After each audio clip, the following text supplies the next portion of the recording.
Today I brought you a crash course, let's say, or a bit of a simplified video that's going to be filmed in one that's going to show you how to deal with intrusive thoughts and with OCD, obsessive compulsive disorder. Now, I hate labeling stuff. I hate putting names on whatever we have mentally, because that sort of puts us in a cage, in a mental cage, and identify with it and get validation, whether that be with ourselves and with other people. But now I'm going to show you based on those things, and I'm going to explain to you what I'm talking about, what is the issue that I'm going to help you with for free. I'm going to give you all of the information that you need to take you from at least a desperate state. If you're looking for help, if you don't have money for therapy, I'm going to help you with the steps and the necessary steps that you need to take. Some of the steps are going to be a little bit weird, so bear with me. Now, what is OCD? So I put here OCD, obsessive compulsive disorder. So obsessive, obsessed. You are obsessed with those thoughts. There is a particular thought that rises in your mind on a daily basis, let's say, or maybe a period or periodically, alternatively speaking, and you obsess over it. That thought is obsessive because you keep thinking about it. And when you're not thinking about it, you try to remember it. And compulsive, the compulsive part is you taking an action, a compulsive action to try to relieve yourself from the pain or the anxiety that that thought is causing. Disorder is disorder. It is self-explanatory, I'd say.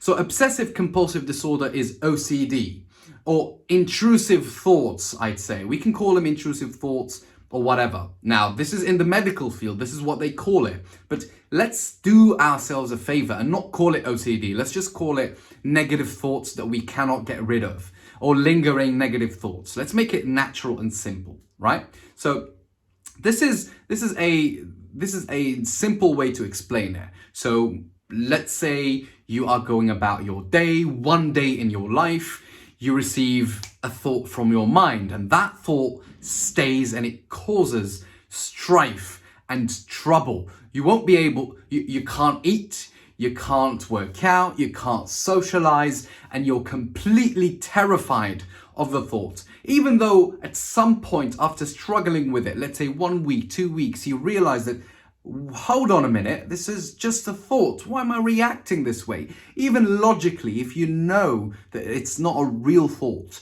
you keep yourself in that state. You can't get out of it because it is ingrained in you.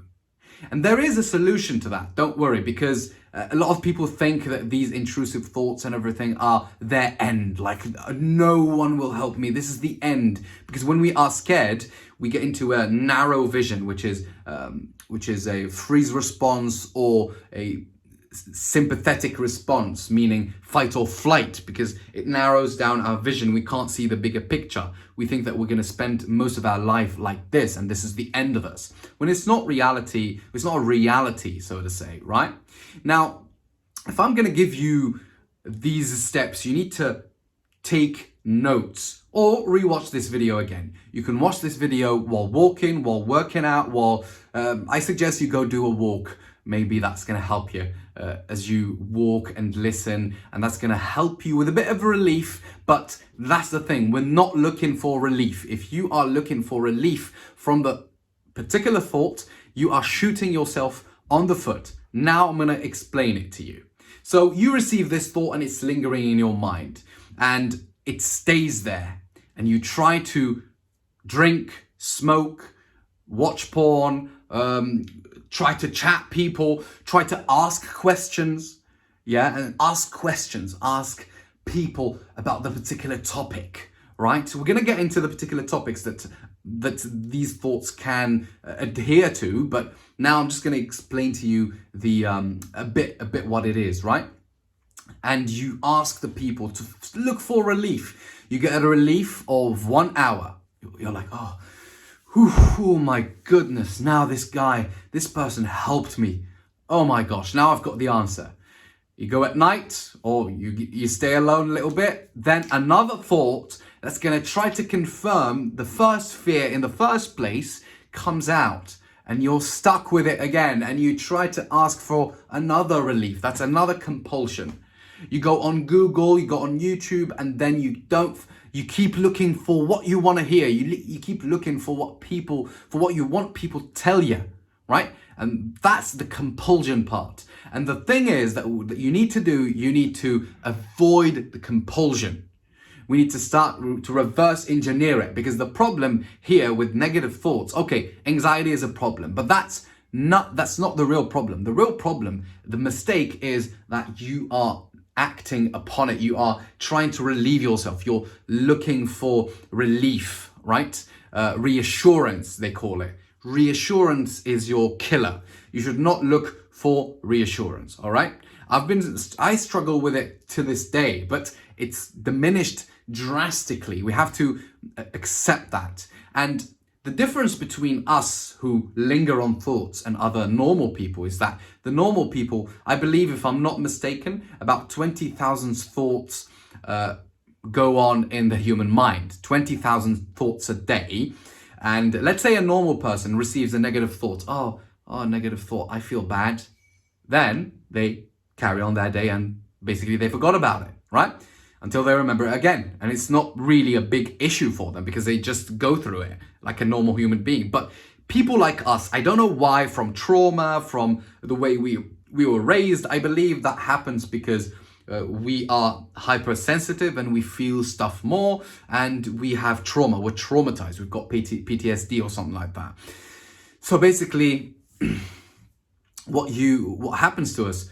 We're walking, 20,000 thoughts a day, like 15,000 thought, 19,000.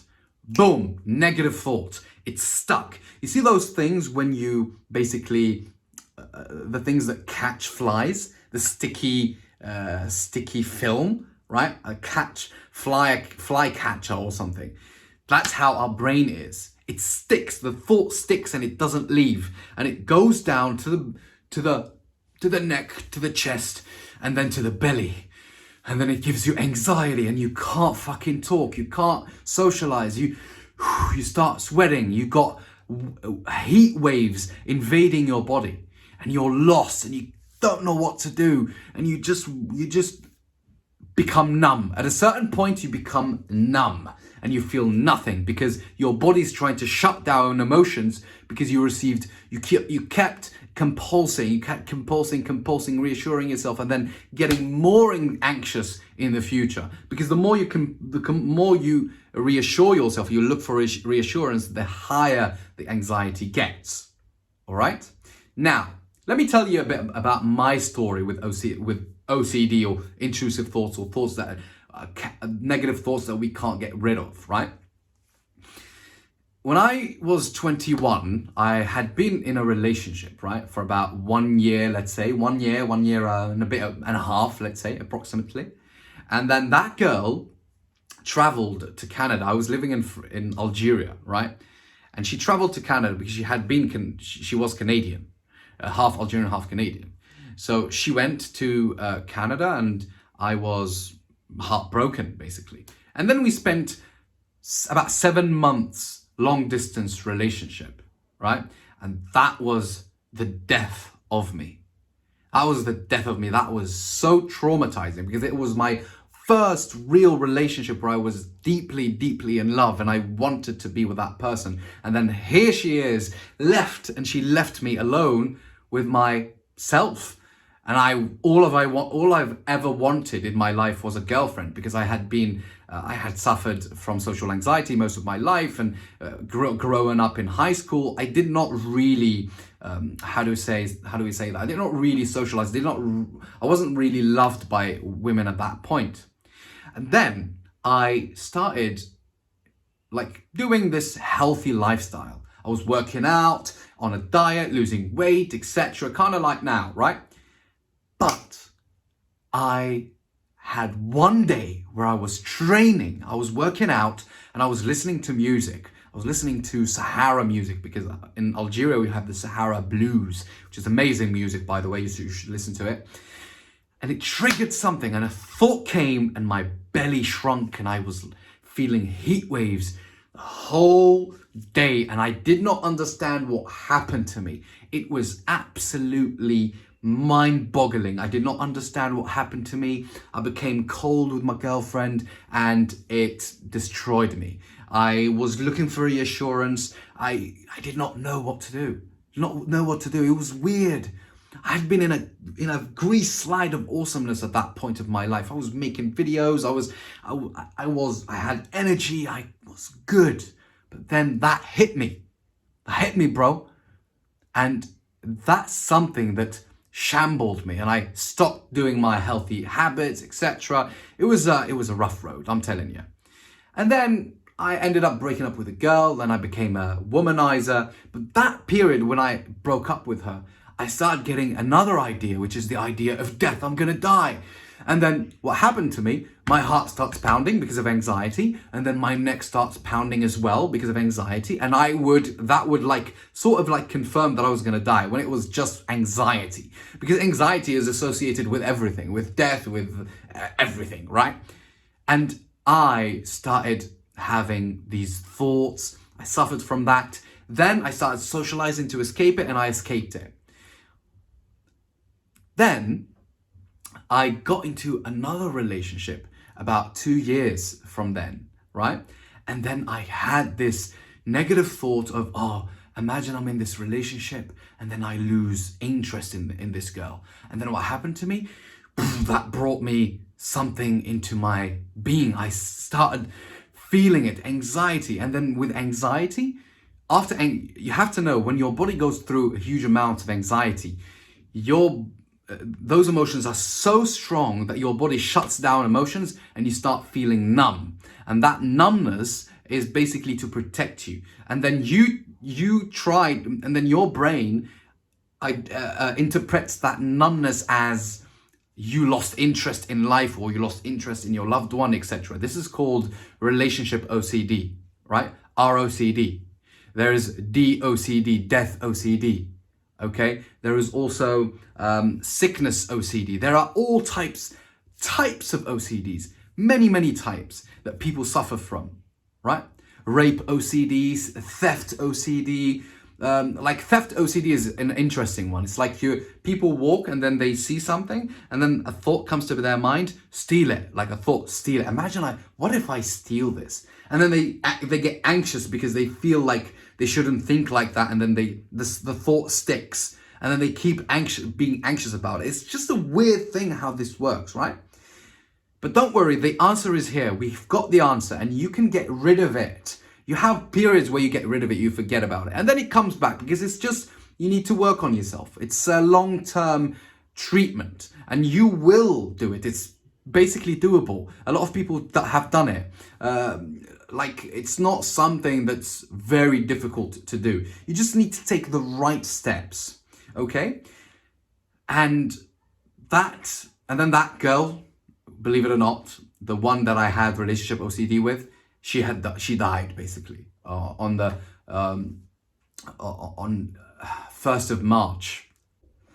Hello, so I'm back. I'm having a bit of an issue with my iPhone storage. Each time I delete things, it appears that they come back or something. And then I watched a YouTube video and I had to basically get back to it. So yeah, I told you that the girl that I dated, the second one, died. So that left me with a bit more trauma, and that was like the recipe for good OCD levels, right? And then after that, let's say 9 months, I met this girl and I got into a relationship. And because mainly I did have OCD, and it can be manifested in social settings like socializing, etc. But mostly in relationships, because the way I grew up was with my mother, and I was very close to my mother. So I developed a lot of, let's say, mummy issues, if you believe in that. But so when it comes to the opposite sex, I do have some issues to deal with and to treat, etc. Right? So that's where the OCD went. So my OCD was, imagine I get into this relationship, I'm in love, and then I lose emotions. I lose feelings for this person. And I blame romantics as well, the romanticism who ruined what a real relationship really means. A real relationship is not like the first 6 months of a relationship. It's not always infatuation and good feelings and feeling good and feeling happy whenever you see her. There are moments where you are bored with your girlfriend or with your opposite, with your significant other. You don't really have to be happy all year round. So that's the thing. That's something that we can talk about later, right? So this one, because I had ruined relationships because of OCD, because of my intrusive thoughts in the past, in this relationship, I was like, bro, I need to work on this. Today, I need to look it up, and I look for it. I remember I was teaching English in Algeria, and I was with a class, and I was very tired and very sad from the anxiety, etc. So I gave them something to do, an assignment to do in the classroom, and I kept Googling. And I was like, what is OCD? What is it with relationships? If you feel this way, like I literally Googled, what is the fear of losing feelings in a relationship called? And then I realized that it exists. It's called relationship OCD, ROCD. You can Google it, you can find people. I'll give you a good resource that helped me throughout my journey, and you will learn from her. Her name is Ali Craymond, and shout out to you, Ali Craymond. You are the best. You saved my life, literally. Like from 2019 till now, I've been doing what she says, and it works wonders. It's still a struggle every day because we are here to struggle, right? If we have this issue, we will struggle with it, but it's not a big struggle. It's a daily struggle here and there, and then you get back on track, basically. So be positive, be optimistic about this. And then I got into this, like I started feeling numb all the time, and it started manifesting in dreams and everything, because these intrusive thoughts can manifest in dreams as well, right? It's not only in physical feelings, etc. So that's when I really started working on it. And when I realized that there is a cure for this, I was absolutely happy. It gave me hope. It didn't give me relief though, but it gave me hope. I was like, okay, there is an end to this, because I've been struggling. I've been lost for so long, and that's what I'm going to teach you today. So let's get back to the whiteboard. So this is my story. So what is OCD? My story. Basically, I use a whiteboard to remember stuff because I've got an ADHD mind as well. Yeah, you can call it ADHD. I don't like calling them. Why am I doing this on camera? Why am I embarrassing myself on camera? But I hate calling and giving them names. Even though I say ADHD, but I don't keep thinking about it. I don't make it a big deal out of it. And this is what you should do as well. Even OCD, by the end of it, you'll understand that you shouldn't even think about OCD. Yeah, anyway, so types of OCD. So you've got many types. I already spoke about this, but let's go through this a bit more. So relationship OCD, the fear of having issues in the relationship, and that gives you extreme anxiety out of proportion of what a normal person would have. So that would be a quirk your significant other has, maybe a personality defect, maybe something that they do that bothers you and you keep thinking about it and you keep second guessing your relationship and saying, what if I'm stuck with this person, etc. What if I lose feelings for this person? What if this happens to me, etc. And then you've got suicide OCD as well, where this is self-explanatory. People like think about, suicide OCD, health OCD, sickness OCD, right? So health OCD is where you feel you're going to get sick all the time. And this is like a bit of a hypochondriac on steroids, right?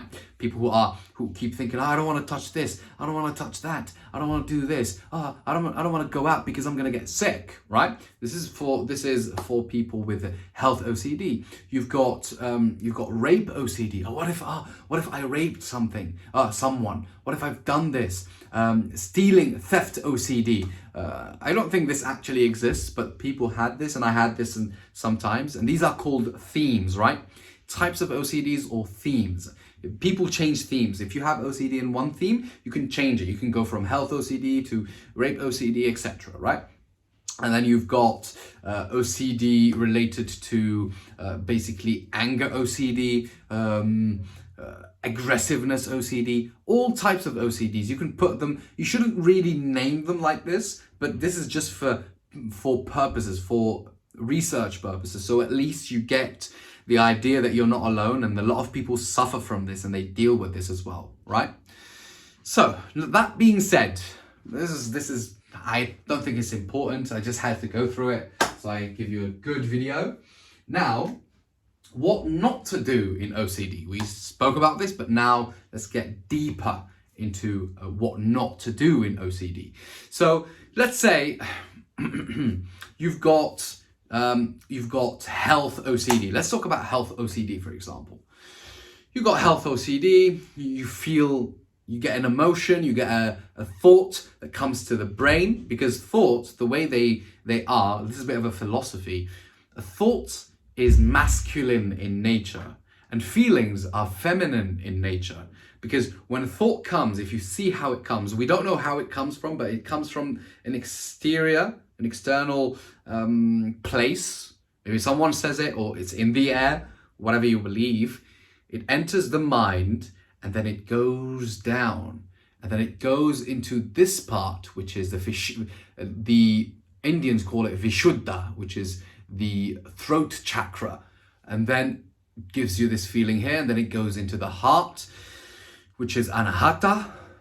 This is a chakra, right? The heart chakra, and then it goes down into the Manipura, the solar plexus chakra associated with confidence, and then it goes into Swadhisthana. Swadhisthana is basically the sexual chakra where you create in the world, and then the anxiety starts working in you, and then it gives birth into this thing, into this emotion, or into this act, even like you can act on it, and that's the compulsion I'm talking about. It that's you not controlling yourself, and that's when here you need to start reverse engineering, because it became a habit at some point, because now let's say you've been having this for 1 week, 2 weeks, 3 weeks, 1 month, and then you've been always, whenever you get the idea, you go on Google, you go look on YouTube, you go ask people, and then you ask for reassurance, and then you get an answer, and then after 2 hours you get another anxiety, another what if, another thought that causes even more anxiety, because when you show the brain that, oh, this is a big deal, I need to find an answer, the brain will be like, wait a minute, this bloke is asking too many questions. I just sent this thought, I didn't think much of it, but I sent it, and now there is something to it. And this is the brain talking. Okay, I'm going to send more. So this could be a danger, because the brain does not know. It sees how you react, and that's when it registers, oh, this is dangerous. So around this theme, this is dangerous. I'm going to send thousands of other thoughts and thousands of never-ending questions, because there's one thing that the brain is impeccable at, which is asking questions. And it will ask questions to look for problems, more problems. What if, what if, what if? Because what if has never been a healthy thing to say for humans. I believe that whoever asks himself what if, he's just wasting his time. Because what is it gonna give you, right? What if? In Arabic they say lukan. Okay, so it's what if? Yeah, you're not gonna get an answer out of it, do you? So yeah, so the brain registers, and then it gives you more thoughts. Let's say, for example, health OCD, right? Health intrusive thoughts, or health thoughts that you can't get rid of. You're like, oh my gosh, this is a door. I don't know who touched this door, so I'm afraid I opened the door, and then there is a microbe that's gonna get into my mouth through my food, and then it's gonna cause something, and then I'm gonna die. So let's say you go on Google, what if I touch doorknobs and then there is a microbe? Google says, well, it's okay, you can do this. Or a doctor says, well, don't worry, this is not really something that's dangerous. It gives you an answer. And then you'll be like, oh, okay. Whew, you go open the door and you're healthy. All right. And then you say another thought. What if the doctor doesn't know what he's talking about? What if there is another page on Google that I didn't search that it actually has the answer because nobody has ever known about this? What if I am in my organism, I am gonna die? What if this is gonna happen to me, myself, because I'm different? Ooh, I'm a different human being. You see how the brain can ask another random question and it puts you in complete shambles and it destroys your mood and anxiety and all of that? Because you keep acting and looking for compulsions. The compulsory behavior is looking for reassurance. You should not be looking for reassurance. This is what you should not be doing. Stop looking for reassurance. You want to know what to do? Stop doing anything. Just stop. That's it. Just say, the thought came, okay, I stop. What are you going to do to the thought in your brain? Because I said reverse engineering. So you start from the end, which is looking for reassurance or doing something, or I don't know, try to breath work or something like that. Even breath work can be a compulsion, by the way, right? If you do, oh my God, I'm scared. This is going to put you in a worse state at the end of the day. So what you need to do? Nothing. Absolute nothing. Okay? Just stay like that. Now, as we reverse back, we go into the mind. The mind has multiple thoughts. And I'm sure that horrible thoughts pass through your mind and you never notice them. Because 20,000 thoughts, so what are you gonna notice? They're just gonna pass through. It's just that this dumbass idea is stuck in your brain and you're scared shitless because of it. That's it. That's it. You should not follow what the thought wants you to do, because what you need to do is to tell your mind, okay, that this is just a thought. That's it. Just a thought. Even if you get anxiety, and in the first days, the first couple of times that you get this thought, the anxiety is to the roof. Let's say it's on a scale of 10 out of 10. Okay? What you should do then is nothing. Just stay with the anxiety. Don't try to ask other questions, right? Don't do this. Don't do that. Don't go on Google. Don't ask people. Ignore the thoughts altogether. And then people are going to be like, but why don't you do breath work or go into the subconscious mind and heal it? Well, because that thought doesn't come from the subconscious mind, does it? Because it comes from somewhere else. It just comes randomly, right? If someone tells you something that's a trigger, that's going to trigger those negative thoughts, he's not in your subconscious mind, is he? He's outside of your consciousness altogether, because you are here trying to basically think about what the people tell you to think about, and you happen to have this thought stuck in your mind, and then it keeps fucking with your system. That's what you need to do, you dumbass, right? I need to give you a bit of a tough love here, because you need to understand that this is not a real thing that's happening to you. It's just in your mind, okay? The anxiety is real because you're believing whatever the brain is giving you. Now, this is what you should not do. You should not act upon it, follow the compulsive behavior, and look for answers for quick reliefs. Now, you're going to be like, but Jihad, like, should I just stay and just tremble there in my room? No. You should not be doing that as well, okay? So what you should do, what should you do?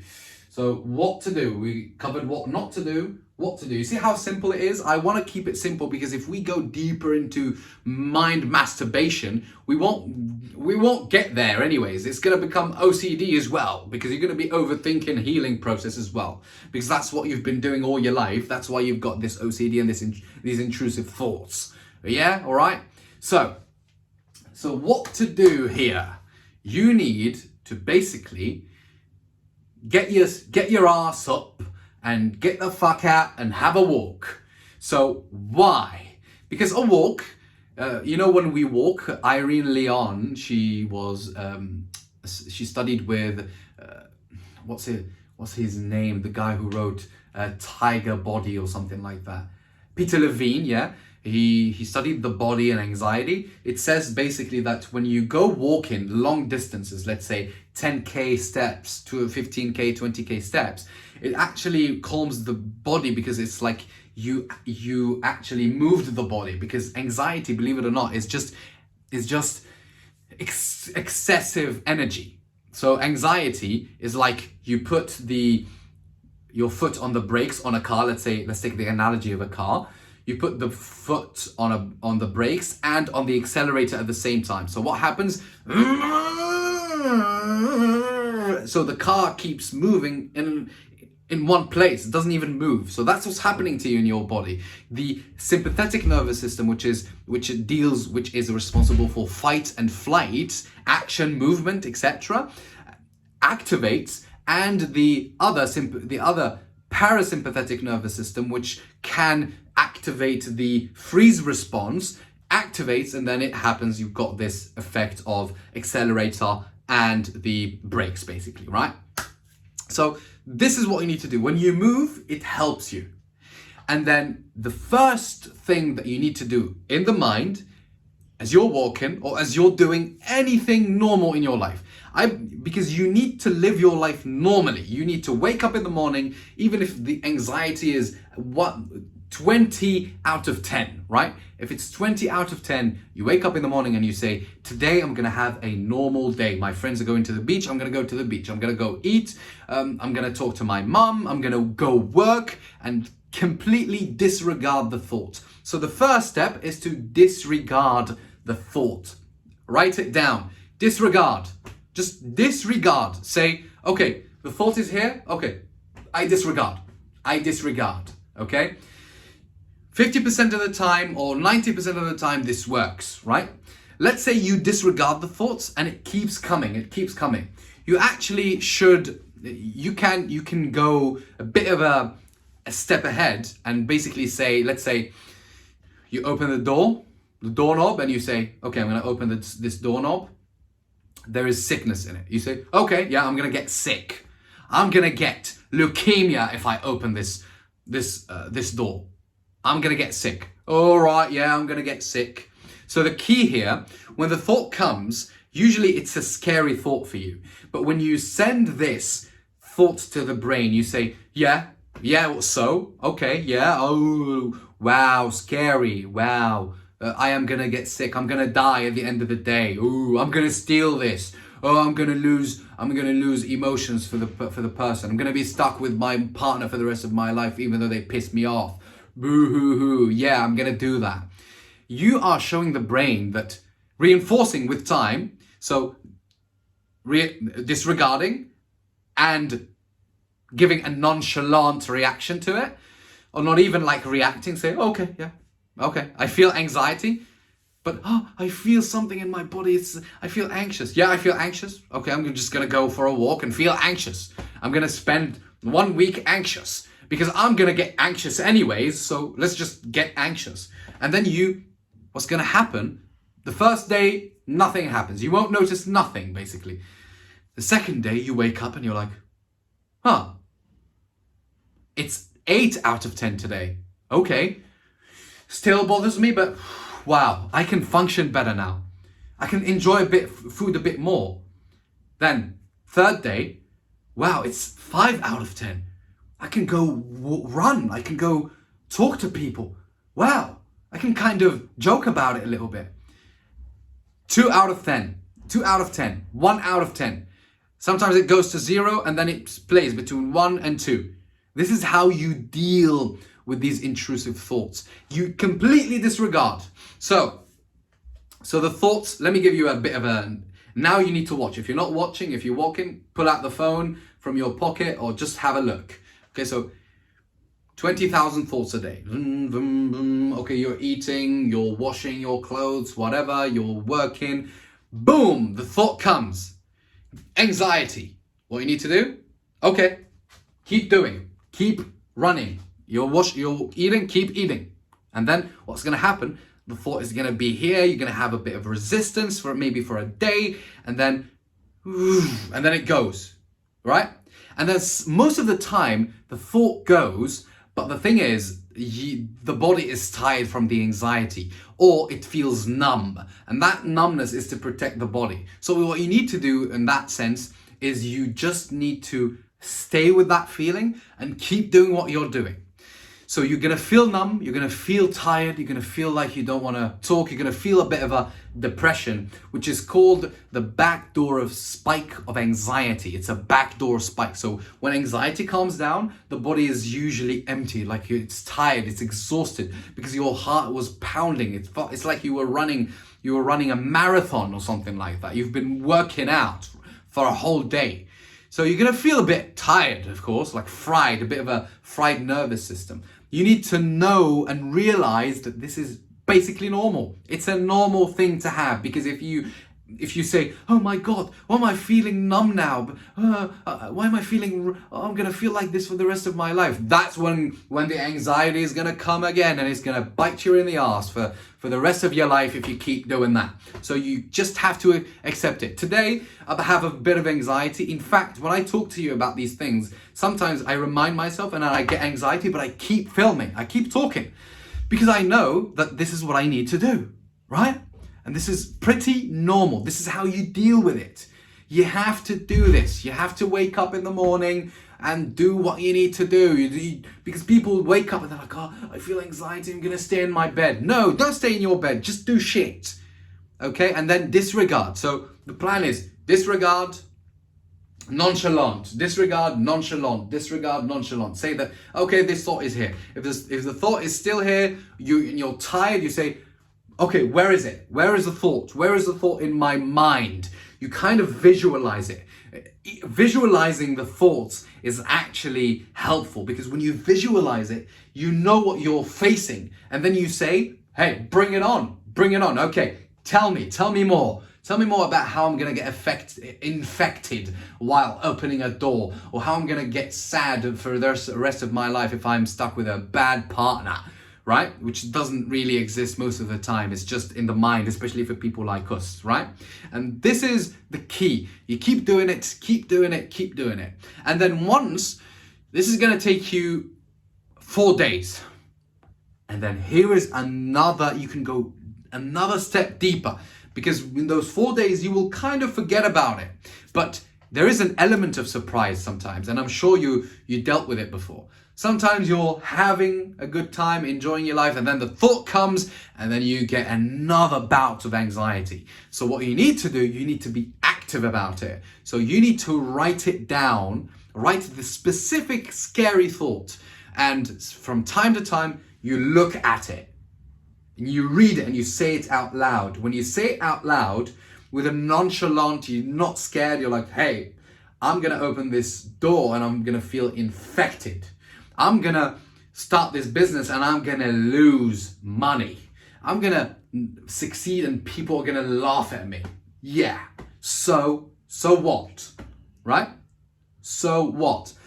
It's going to trigger you a little bit, but when you put yourself through the fear actively, you will develop more courage like that. Jordan Peterson spoke about this. He said that basically when we voluntarily put ourselves in the scary situation, there are proteins that actually activate in our brain or body that will actually help us to develop more resilience toward that thing. So you'll get used to it more, because the neuroplasticity works in your favor when you direct it. When you put yourself in the scary thing, you direct it and you go straight ahead to the fear. You go through it and you plow through and you do your thing. So let's say you read it again. You say, you don't even have to write it down all the time. So you can just say, yeah, I'm afraid of losing hope. I'm afraid of opening the door. If I'm gonna stuck in this relationship, I'll spend all my life depressed. That's my end. Okay, all right, yeah. Well, at least I'm gonna play video games anyways, right? At least I'm gonna be eating pizza for the rest of my life anyways, right? And when you say it as well, it will trigger you a little bit, but you need to continue doing what you're doing. So this is very important, okay? I will take you through all of this to explain to you why this is happening. This is very important. Do not disregard of this, okay? You can contact me if you need help. I'll help you for free, no problem. Just contact me and then I will help you, because this is very, very important. I can help you. I can give you a couple of sessions for free, no problem. Now, we've got personal tips. So for me, what works for me, I've never read about this before, but I learned that anxiety actually is increased by sugar. When you eat sugar, you will actually, the glycogen in the brain creates sugar and inflammation, etc. So the anxiety is heightened. So what I would do, I would go on long walks, fasted. The first days I would fast for half a day, maybe eat only at night, and go on long walks, 1 hour, 2 hour, 3 hour walks. Basically that's how I would do it.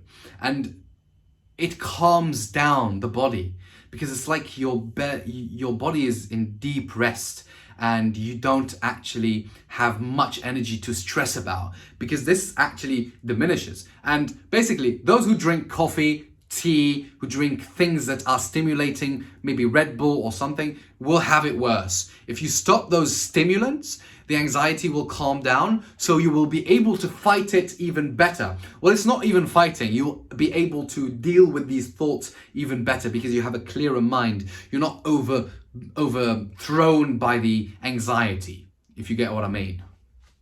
Okay, so a personal tip: fasted, long walks, fasted, or just fast and go walking, right? Or just eat an apple in the middle of the day, or have a snack, a small snack. Maybe sometimes I eat a can of tuna, right? A can of tuna and an apple. It tastes like shit like that alone, but it keeps me a bit full and my body is not overfired. It's not on fire with the anxiety, especially through those long days. Actually, for me, what activates it and what inspired me to film today is the weather. I hate this weather. Look at the lighting, it's shit. I hate it, man. But for now, this is what I can do. And I hope this video, you take it with a big grain Himalayan salt, right? So personal tips. Now courage. Now I'm going to talk to you about courage. Courage is important here. Basically, the word courage comes from the Proto-Indo-European, which is one of the ancient languages of, I think, one of the first languages of Europeans ever spoke. It comes from the word kird, and then it turned into ker or kir in Latin. I think kir or ur, which means heart, okay? So the word heart and the word courage come from the same root from the Latin language, and it means heart. Because someone who is courageous, he goes with his heart. And this is what you need to do. You need to have a heart in this. You need to wake up in the morning and say, none of this is gonna ruin my day today. I'm gonna disregard, I'm gonna face those thoughts, and I'm gonna do, this is called ERP, basically. It's like ERP, I don't remember the name of it because I told you I learned about the technicalities, but then I forgot about the technicalities because it needs to be natural, because this is something that's natural that humans have been doing for thousands of years. It's just that our society is fucked up and we forgot about it. Okay, so ERP is exposure therapy. Okay, so yeah, exposure therapy is something. So you expose yourself to it. That's what I was explaining. It's called exposure therapy. You need to go with courage. You need to be courageous and face it on a daily basis and do that thing. And trust me, you will be more courageous in the long run than most people who don't suffer from this issue. Because you faced something that scared you so much, even if it's something small that wouldn't scare other people, but to you, it scared you so much. It was basically a dragon for you and a puppy for a normal person. But at the end of the day, you will still have faced a dragon. And then you went for it. Because that takes courage. And I need to remind you this, that when you put yourself through courage, you will develop more strength and you will have a better life. If you follow these things, make it simple, please. If you follow this, you will achieve the goal that you want to achieve. You will get rid of OCD, intrusive thoughts, or thoughts that you can't get rid of, negative thoughts that you can't get rid of. This is very possible. Look at me. I've had it since 2019 and I'm still here. I still do things. I've got a business. I'm dealing with real life issues. It's not stopping me. I have fun. I play video games when I want. I eat good food. I go train. I'm trying to lose weight these days. I'm living life normally, even with this. So please do not lose hope. There is hope. This is not the end of you. If you are stuck, come text me and we can talk. I'll put my phone number under there. I'll put my my group on Discord there for free as well, even though I'm not really accessing it that much, but these days I'll make sure to access it and see if there are some people for me to help. And yeah, so for you who watch this video, give it a like, and yeah, you can basically talk to me whenever you want. Cheers. Thank you so much.